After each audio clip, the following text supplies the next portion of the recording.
The swipe right effect is a total play on words. Those of us who are in the dating world, which would I guess would be your audience, are you swipe right if you choose someone. And my book is about really working on yourself and making sure that you're dateable before you put yourself out there. That you kind of worked through your stuff. So it's swiping right for yourself. This is episode number 555 with Kelly Collins, How to Get Unstuck in Life and Love. Hi, everybody. I'm Sandy Weiner, and welcome back to Last First Date Radio, where we believe it is never too late to go on your last first date. And to support you on your journey to love, to lasting love, I wrote two books. The first one is Becoming a Woman of Value, How to Thrive in Life and Love. And it's for women who want to succeed in all areas of life and love. It's got lots of tips and tools and exercises to help you build your core confidence and learn to show up, stand up, and speak up in life. And the second book is just released on Valentine's Day of 2023, and it's called Choice Points in Dating. And this book is a book about empowering women to make healthier choices on the journey to lasting love, or even if you don't even want lasting love, just make better choices, because making poor choices does not feel good because it doesn't end well. And I wrote it to really empower people to make healthier decisions. In every aspect of life, it's the decisions and the choices we make that matter. And you can find them both on Amazon for Kindle or paperback. I share a tip every week from the Woman of Value book. And this week's tip is know when to say yes. Saying yes to opportunities, saying yes to growing, saying yes to pushing yourself out of your comfort zone. And I was just talking to Kelly before the show about getting her podcast started and saying yes to which podcast host is she going to use, and how do we do these things that really we know nothing about. And sometimes you just have to say yes. I'm going to do it, and I'm going to pick, and I'm going to go with it. And if it doesn't work out, I'll switch to something else. So my challenge to you this week is, if you are struggling with your yes, just say yes to something you've been putting off and something that scares you, because the end result will definitely be good. And before I bring Kelly on, I want to invite you to join my Facebook group. It's called Your Last First Date, and it is a highly monitored group for single women over 40. Most groups out there are not monitored. We just had probably 40 or 50 new members come from other groups where they were like, oh my God, all the people do is complain and say that men are terrible and dating sucks. And I just can't stand that toxicity anymore. We are not that. We are a supportive, positive group where you will be taught how to date with dignity and self-respect, and not just run away from any kind of challenge, but to actually look at your own biases and really grow on your journey to lasting love. So join us at Your Last First Date. And now for my guest, CK Collins, aka Kelly. She is the author of The Swipe Right Effect: The Power to Get Unstuck. In this creative memoir, she writes about her 5-year journey back to empowerment, joy, happiness, and love. She unfolds her ongoing journey to wholeness through storytelling, and she shares the lessons she learned from friends all over the world. Welcome to the podcast, Kelly. Thank you for having me. Let's just start at the beginning. Like, what is the swipe right effect? How did you come up with it? Tell us it. Tell us everything. I would love to. The swipe right effect is a total play on words. Those of us who are in the dating world, which would I guess would be your audience, are you swipe right if you choose someone. And my book is about really working on yourself and making sure that you're dateable before you put yourself out there, that you kind of worked through your stuff. So it's swiping right for yourself. And I kind of jumped right into dating after my divorce and didn't do the work. I mean, I eventually did. And I realized the value of really choosing myself. And you hear a lot of talk these days about self-love and a self-love mantra and all of these things. And I think I was just kind of, I just want to move on. I just want to move on. And I didn't do the work in the beginning.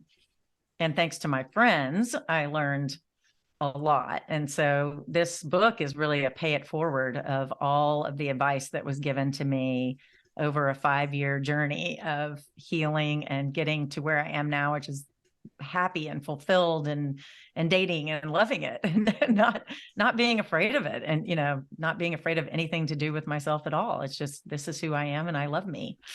And but it took a lot to get here after a traumatic divorce. And but every chapter is my story, a piece of advice that was given to me, and then I interview the friend who gave me that advice, and they so beautifully shared their own stories of getting back to happiness and the hard things that happened to them, from losing a spouse to losing a child to a divorce to losing a job, you name it. We all go through these things, and it's a kind of at its true base form, this book is about friendship and how people helped me.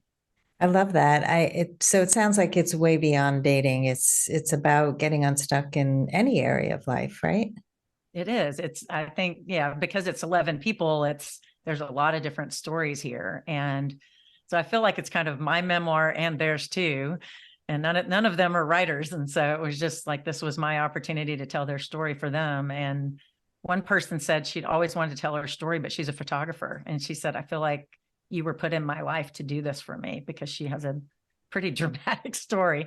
And she's such a beautiful soul. And for her to come out and share the trauma that happened to her of losing her husband.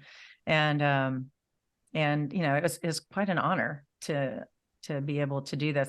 I always tell people it's a slow build. We start with vision boards in the beginning, because there's an empowerment practice in every chapter as well. And I start with the simple, the vision board, and then and then I start talking about dating in chapter 10, and I let everybody have it. This is what I learned. And I don't really even say, do this, don't do that. I mean, I do in chapter 12, only in relation to, I did this and I suggest you don't, or I did this and I suggest you do, that's, but it builds from, my first and second day on a huge hike I took in Spain to kind of where I am now in the dating world again. Before we get into the travel, because I really want to hear about that. I've actually interviewed a woman who walked the Camino. This is what you did too, right? Yeah. Yes, Camino de Santiago. Yeah, it's a fascinating thing to hear people's reasons for walking it and what they learned along the way. But for our listeners who want to know, like, okay, I got started too soon, or I want to know where to get started with the inner work. Like, what would you say to people who are wanting to know those first steps? I mean, you mentioned vision board. Like, tell us what would really be helpful. What I like to share with people is, you're stuck for a reason. Something happened in your life, and a lot of us choose to stay right where we were. I didn't make big changes until a few years later. And it starts with a choice. And there's so much power in choosing yourself. So if you choose yourself, that can start with anything. Vision board is, I think, I admit, I used to be one of these people who kind of rolled my eyes about it, but it changed my life doing these vision boards. And it doesn't have to be a poster with a bunch of cut up pictures from a magazine. Mine started with a list of words. And I talk about this in chapter 1. Somebody just said to me, pull out your phone and start writing down a list of words that make you happy, or that describe doing things that make you happy. And so it was travel with my children, running in a new city. I even said morning sex.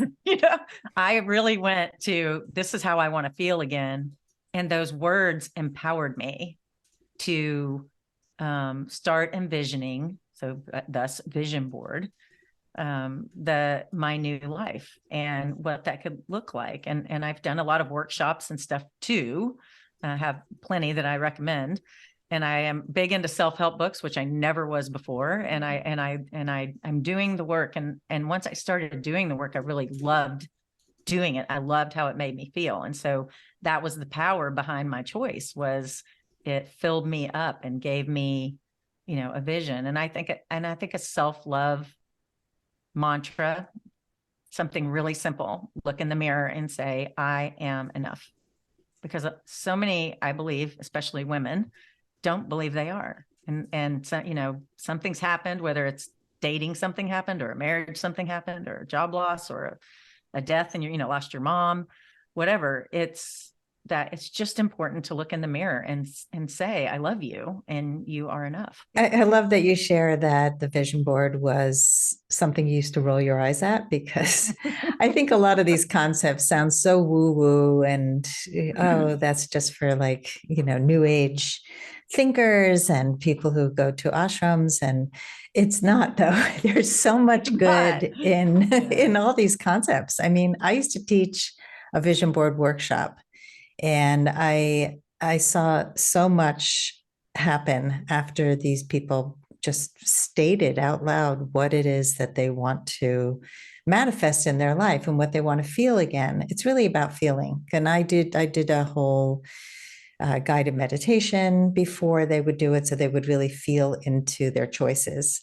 And I used to also do a bunch of workshops with art and guided meditations, and it was just process painting. So it was not at all driven by images. It was just whatever you're feeling, paint with different paintbrushes and sponges. And people would listen to music and just let it flow. And people discovered so many things about themselves that they had no idea were going on, because they were able to express it. So however you do it, there's so many tools out there for self-expression, for just starting. And it's fun. It's really fun when you do it this way. Yeah. And I think when I was walking with a woman from Sweden, this is the second day on the Camino, and she says, have you ever done a vision board? And I said, no, because I think I had said to her, I know more about what I don't want than what I do want. And she said, oh, well, have you ever done a vision board? And that's how it started. And I just happened to be walking next to a psychotherapist from Sweden at the moment. And she said, well, what do you love? And I said, I love words. Like, I love to write. And she said, pull out your phone, open your notes app, and start writing a list of words. And I was like, oh, well, she got right to my heart, because I love words, and so, like you said, for everybody, it's going to be different. And I love all the different mediums of art. And, everybody has some kind of creative, and everyone has creative energy. And maybe your vision board comes out of whatever your creative energy is, but it's important to have a vision so that you can move forward. And I even wrote like my life story, or my future life story. One time a life coach had me do that. And it was scary. It was really scary. But she's like, Kelly, you're a writer. Like, it's time for you to have a new vision for your life. I had just retired, and I hired her because I didn't want to get stuck. And she said, write your future life story. And it just started turning into a freaking romance novel. I loved it. I was like, maybe I should be a fiction writer, but instead of nonfiction, let's just write a whole new life for myself. Yeah. But it was a great exercise. She was spot on. And it started helping me envision who I wanted to be with, when in reality, what you're looking for is also what you should be reflecting. And so I feel like, okay, so I want kindness and empathy, travel, adventure, somebody who can love my kids and I'll love their kids. It's just that the storytelling part of it was what clicked for me, and other people will have different things, but it's the choice to do it. Totally. I used to do a future self exercise with all my clients, and a lot of them really struggled with it because it had you like go to outer space and meet yourself 20 years from now. And 20 years was way too long a time. That was like, so I started doing it like 5 years from now. But it's like, if you can envision who you'll be in 5 years, you come to the door of your future self. And what does she look like? Is there anyone else in the house? What does the decor look like? And then you ask her some questions. How did you get to where you are today? It's like you're asking her for advice because she's the wiser part of you. And it's easier to do that in a guided meditation than it is to just say, so what would I say to myself now to get unstuck, Yeah.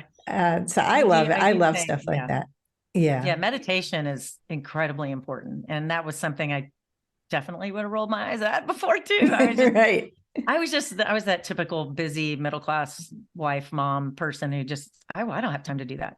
But I mean, in my preface, the first thing I do is say, I want you to do this meditation. And it's called See Yourself Growing. And you start as a seed and you grow into a flower. And then you are producing seeds for the world, and and I love that. And it's on YouTube, on my YouTube channel for free if people want to do it. I recorded that track for my audiobook and I was like, oh, this is a gift that I could give everybody. So it's out there on YouTube. But I love that. And some of my Amazon feedback, I like 2 or 3 men mentioned that they like that meditation. And I was like, wow, that's, I love hearing anything that they like about my book, but that men like the meditation was cool. That was surprising. I think of my audience as women, but it's helped some men too, according to Amazon reviews.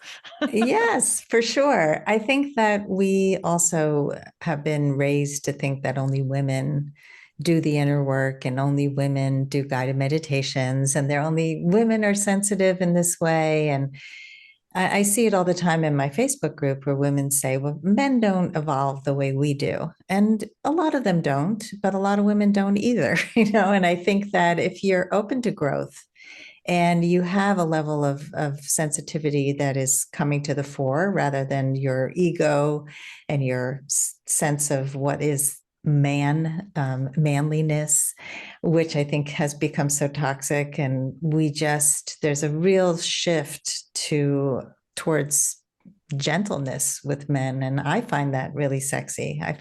Oh, me too. Yeah, it's yes, like, yeah. And I think a lot of women don't believe it's possible. So I'm glad that you put that out there because I think it's good for people to hear that there are men out there who really love this stuff and we should be catering to them too. A support group for them and then we could meet them. I actually was going to many years ago because I have a group for women and I had a few men reach out and say, can you start one for men? And I said, if I get enough men, I think I had 3 and it was not enough, but I started coaching men more like about a year ago. I now have two men in my practice and they're both like really open. They wanted to get it right this time. One of them is widowed and one's divorced and they're just lovely. But I had to interview them first to see if they were coachable, if they were going to be receptive and open. Right. So yeah, I love working with men. I think it's important that women be in conversation with men of all kinds so they don't have 100%. These old ideas. Let's take a quick break to hear from our sponsors. This episode is brought to you by Amazon Music Unlimited. You can listen to over 70 million songs and thousands of playlists and stations. Plus, you can now stream your favorite podcasts like Last First Date Radio. You can listen to any song, anytime, anywhere, on any of your devices. Get Amazon Music Unlimited for free for 30 days. Just head on over to getamazonmusic.com/lastfirstdate to learn more and claim this offer. Let's talk about the Camino del Santiago walk. So this was one of your ways to heal, was to go there. So tell us what made you decide to do that. It's a big commitment. It's not so simple. Right. That's true. I was just lucky. I had a friend. It was actually, his name was Bill. And he was my ex-husband's best friend since high school. And so I met him when I was 19, when I met my future husband. And he was just always in our lives. He was the best man at our wedding. And about 10 years before my marriage hit the fan, he had also been through that. And there had been betrayal in the marriage and they split. He had already walked this walk. And He had gone on a Camino about 5 years before that, I think. Yeah, 5 years before. And we had talked about me hiking the Camino probably 2 years before that, because one of my daughters was having a tough time. And I thought maybe if I took her on that, maybe it would help her reset, but she didn't want to do it. And so he was like, how about you reset now? So he had me watch the movie The Way. So if anybody's curious about this, there's a movie called The Way. Emilio Estevez directed it, produced, and Martin Sheen is in it. And it is very spot on to the experience of the Camino. So I highly recommend that. I bought the movie because I love to watch it. I made my family watch it, my kids watch it, because everybody was freaking out. I was going on this hike by myself. And I just said, look, it's safe. And I want you to watch this movie. But Bill, told me to watch that movie, and I made the decision. There was a beautiful day. It was one of the hardest days of my life, but it's also one of the most beautiful days of my life, because I just had all of these signs. And I'd had signs in my life before and never really knew what to do with them. But this was really obvious. It was, conversations with Bill, conversations with my friend Karen. I picked up a devotional that I had not picked up in 2 years, and opened it up, and it was talking about walking the path and, the dark valley and all of it. I was just like, holy crap. And a couple of other things happened that I write about it in the book, but I made that decision to go. And I was a half marathon runner. I was always training for the next one, but hiking is very different. You have to carry a 20-pound backpack. Everything's on your back. And so I started hiking. I gave up running and started hiking.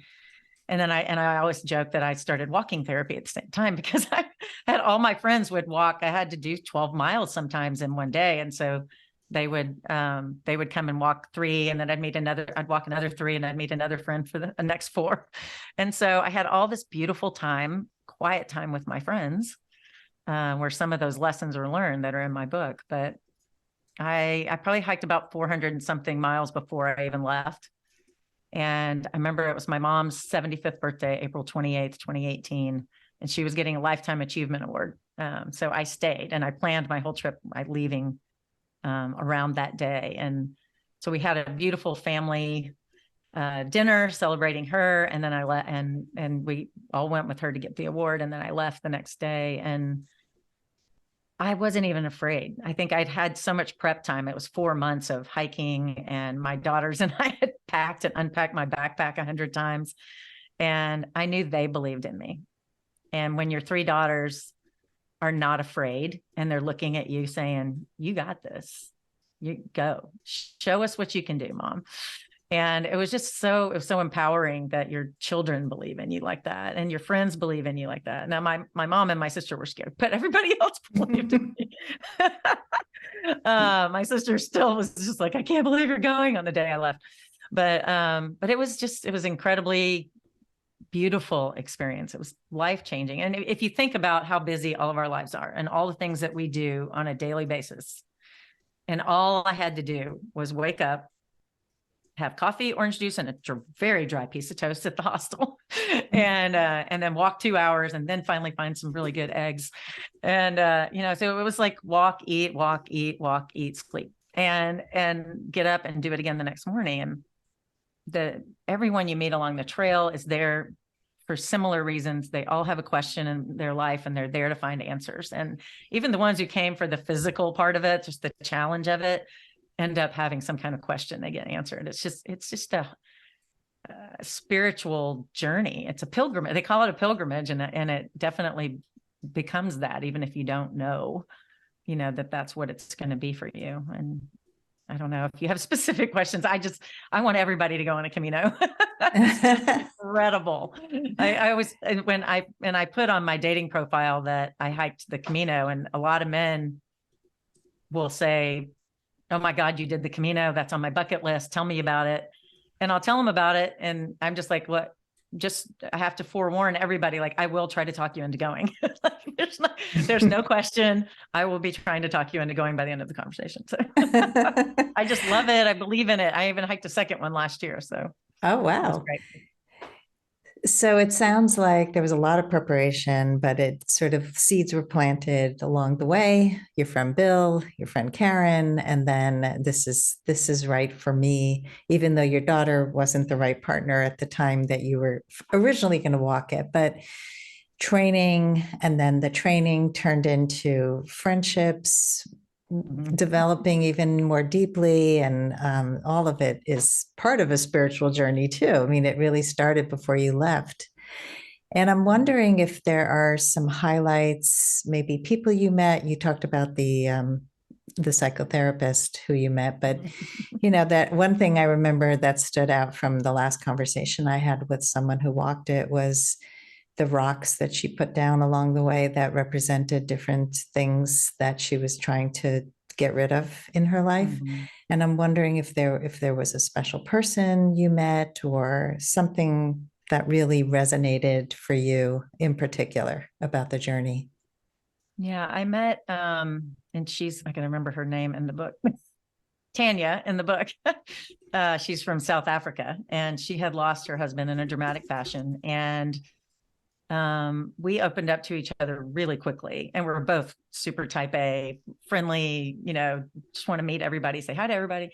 And so we hit it off really quickly. And we ended up basically walking almost the whole thing. And I had a Camino family of 5 people.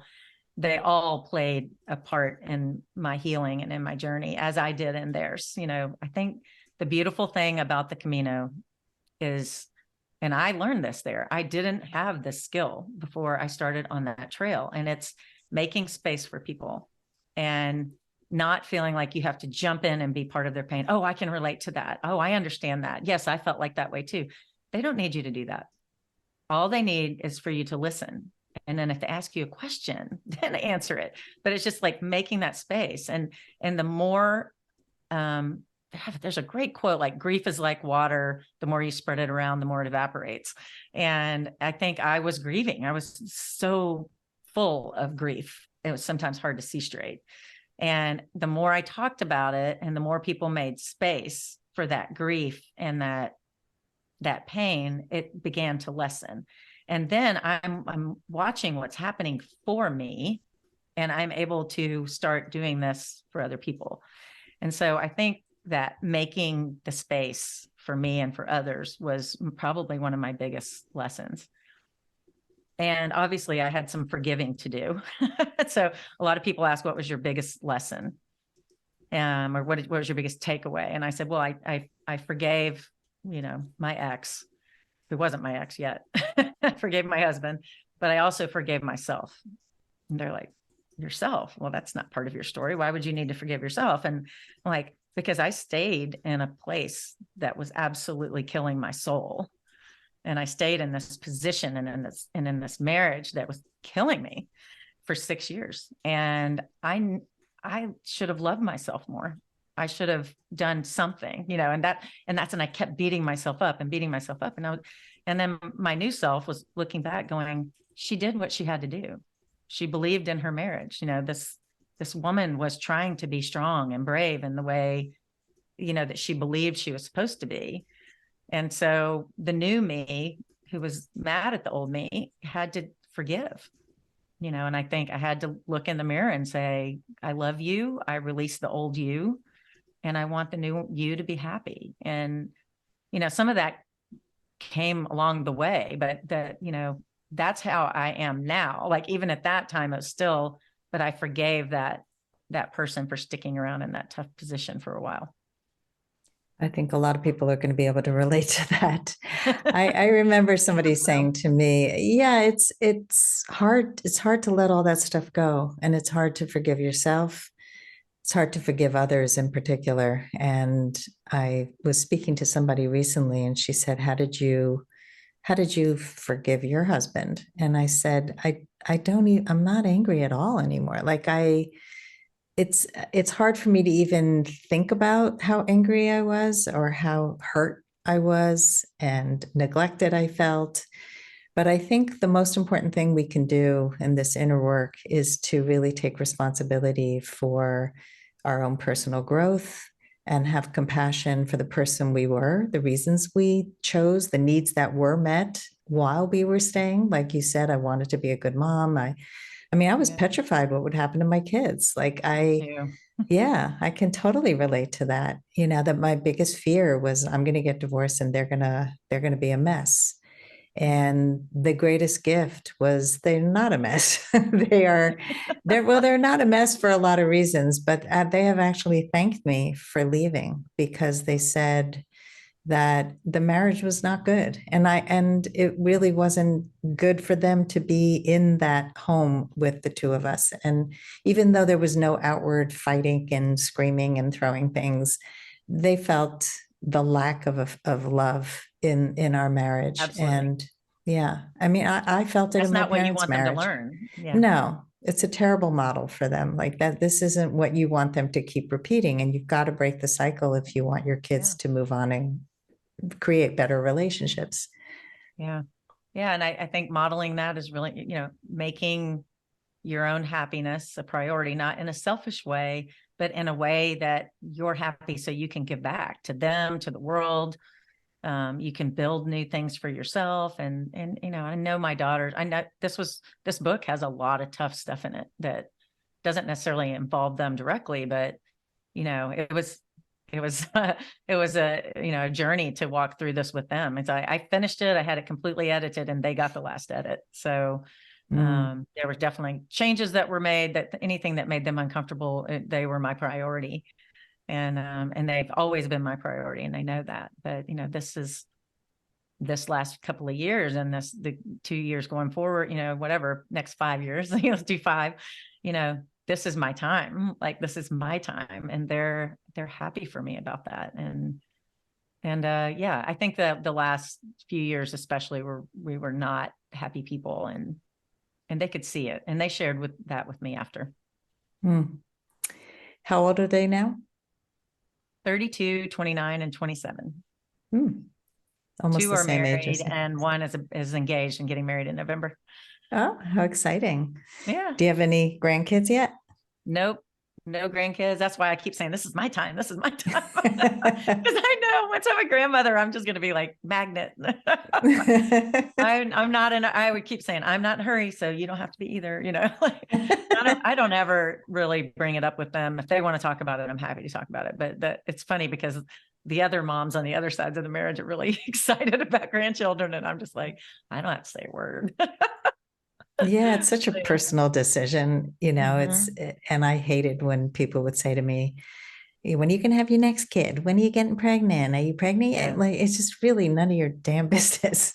Yeah. When the kid is your daughter, like, it's, I'm all on daughter side. So it's their bodies that have to do it. And so I am in full respect mode. I understand the sacrifices that come with it, but I also know I wouldn't change a single thing. And I would love, for them to experience the joy of motherhood like I did. But it is a very personal experience. And Mhm. they're a different generation that feels really differently about the world.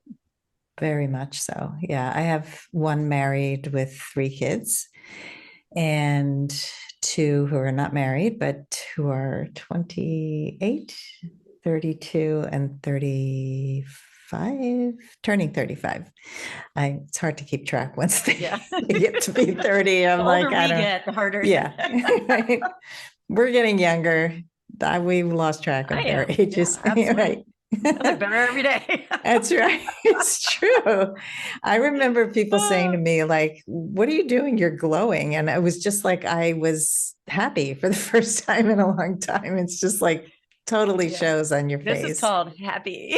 Yes, it's good to be happy. Yeah, So for sure. before we get to the end of this podcast episode, is there anything else that I haven't asked you that you would love to share?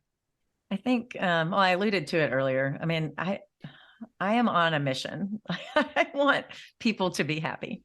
And I think so many people are stuck after COVID that, and there's somewhere before and, some sense, but definitely something shifted in a lot of us in COVID that got us stuck.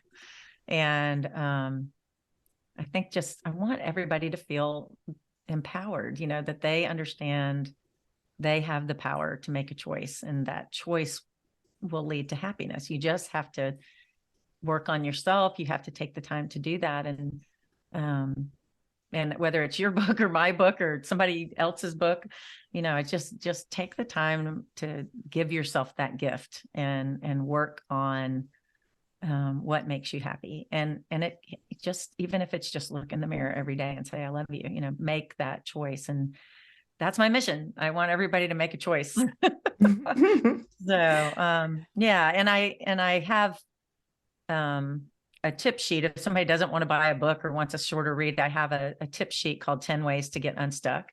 And it's very practical things that you can do that I have done. I'm not asking anybody to do something I haven't done. They're very practical things like vision boards and self-love mantra and stuff like that. So we've touched on several of them, and that's available at 10ways-to-get-unstuck.com. And it's free. And I hope that people will download that and start there, start with something free and get excited about learning more about yourself and what you want. How exciting is it to just start dreaming about what you want? It's not, yeah, so fun. And such a question that so many people don't even dare to ask themselves. I remember that whole journey of like, oh, I get to choose. Oh, I get to prioritize myself for a change. That was like shocking, because it's so unconscious, especially if you're a mom and you're a spouse and you're a daughter taking care of parents. It's like, where is there room for you? And that's one thing that I told my married daughter from the beginning. Prioritize yourself. Just make sure that you are taking care of you before you take care of anybody. And for years, she kept, okay, mom, sure, whatever. And just recently, after 3 kids and I don't know how many years of marriage, 11, they got married very young. And she's like, I really feel good. I'm exercising, I'm eating well, I'm doing things that I love during the day. She goes, I couldn't hear you before, Mom. Like it just didn't sink in. And so if we can get this message out there, the earlier we start, the better. It's such an important message. So Kelly, give us one link to where people can find you, and you have lots of links here to your YouTube, Twitter, Instagram, Facebook, everything. Give us one good one. Yeah. Well, there's a lot of tips on YouTube. I mean, my website is ckcollins.co, but I think YouTube probably has more resources. That's CK Collins Author on YouTube. Okay. And I have videos for the tip sheets. I have, explanations for things you can do. I have that free meditation, See Yourself Growing. So there's a lot of free resources there. Excellent. Well, thank you so much. This has been wonderful. I can feel your joy. I can feel the shifts that I didn't even know you before, but I feel like I'm a friend. I would walk the Camino with you. I will do a third. No problem. Let's go. All right. We're going to book it after this episode. I got another one. So go check out Kelly's book, The Swipe Right Effect, The Power to Get Unstuck, and go check out her YouTube channel, all of her social media, all of the free tips in the tip sheet, all of the fabulous stuff, and go get happier. Yes. And thanks so much for listening today. If you love our show, please rate and review us on Apple Podcasts. Follow the podcast. It really means a lot. And as always, here's to your last first date. If you are ready to get unstuck, gain new tools, become more empowered, and finally find your last first date, I'd love to talk to you. Fill out an application to be considered for a complimentary half-hour love breakthrough session at lastfirstdate.com/application.